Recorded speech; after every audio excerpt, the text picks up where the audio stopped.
$3.75 trillion की हुई भारतीय जीडीपी फ्रांस, ब्रिटेन और रूस को छोड़ा पीछे। नमस्कार दोस्तों, मैं शाश्वत और आप सभी का स्वागत है ट्रिगर पॉलिटिक्स में। भारतीय इकोनॉमी ने 2023 में बड़ा रिकॉर्ड कायम किया है। देश की जीडीपी ने $3.75 ट्रिलियन के स्तर को छू लिया है। इस बारे में वित्त मंत्री निर्मला सीतारमण की ऑफिस ने ट्वीट कर जानकारी दी है। साल 2014 के बाद से देश की जीडीपी लगभग $2 ट्रिलियन से बढ़कर 2023 में $3.75 ट्रिलियन पर पहुंची है। वित्त मंत्रालय ने आगे कहा कि भारत दुनिया का 5वां सबसे बड़ा अर्थव्यवस्था है। मौजूदा प्राइस के लिहाज से भारत की जीडीपी $3,773 अरब की है। अगर विकसित देश के साथ तुलना करें तो भारत की जीडीपी अमेरिका, चीन, जापान और जर्मनी की जीडीपी से कम है।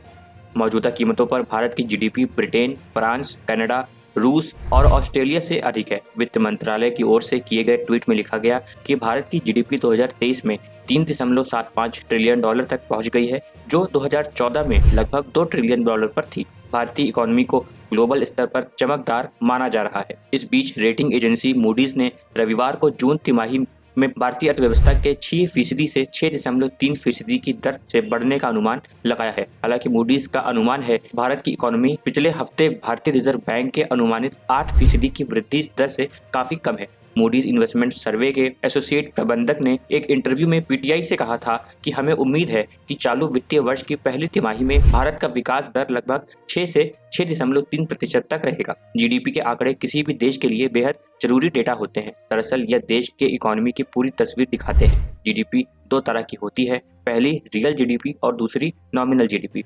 रियल जीडीपी में गुड्स एंड सर्विसेज की वैल्यू का कैलकुलेशन बेस ईयर की वैल्यू या स्टेबल प्राइस पर किया जाता है। जीडीपी के आंकड़े राष्ट्रीय सांख्यिकी कार्यालय की ओर से जारी किया जाता है। किसी भी देश की सीमा में निर्धारित समय के भीतर तैयार सभी वस्तुओं और सेवाएं की कुल मुद्रा या बाजार मूल्य को सकल घरेलू उत्पाद यानी कि जीडीपी कहते हैं, या किसी देश के घरेलू उत्पादन का व्यापार मानक होता है और इससे देश की अर्थव्यवस्था की सेहत पता चलती है।